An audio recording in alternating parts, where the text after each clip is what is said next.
गोसो थोलायनाया खायला गोखा बायदि मोजां मोनलायनाया एखनब्ला बोराबलायनाय एखनब्ला अनफिनलायनाय गाबनाय मिनिनाय सुखु दुखु गोदै गोबाब गोखा गोफा गासिबो दंखाजोबो बेरे बिदै बायदि गोसो थोलायनाया खायला गोखा बायदि मोजां मोनज्लायनाया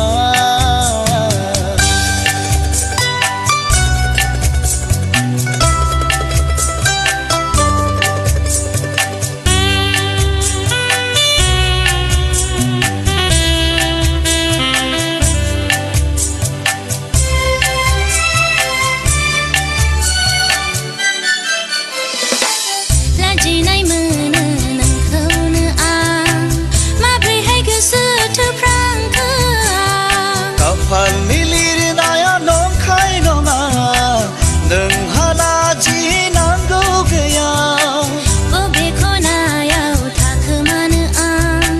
माब्रैहाय नोंजों रायज्लायनो आं गोरोन्थियाव रायथाबाय थाया आंखौ लानानै साननो नाङा आंनि बरादा बिब्दिनो हरजाखाना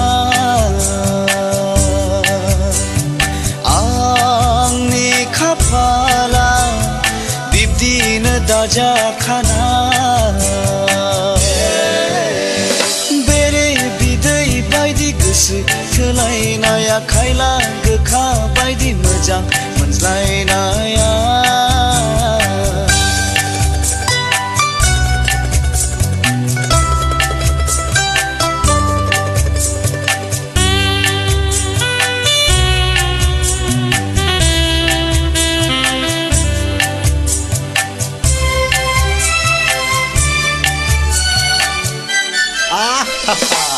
गोसोखांब्ला आंनि अख्रा गोसो गावखौनो साजा होनोसो सानो थांखांनाय बाथ्रा साननो नाङा गोसोआव बेले बेजे लानो नाङा गोरबो सिङाव लुबाय नोंनि थाखाय न' सानैजों रुजु रुमु थानोल'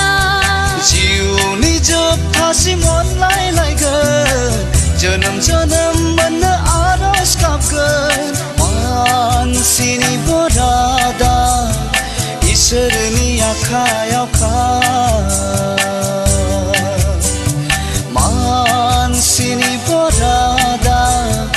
इसोरनि आखायावखा बेरे बिदै बायदि गोसो थोलायनाया खायला गोखा बायदि मोजां मोनलायनाया एखनब्ला बोराबलायनाय एखनब्ला अनफिनलायनाय गाबनाय मिनिनाय सुखु दुखु गोदै गोबाब गोखा गोफा गासिबो दंखाजोबो बेरे बिदै बायदि गोसो थोलायनाया खायला गोखा बायदि मोजां मोनज्लायनाया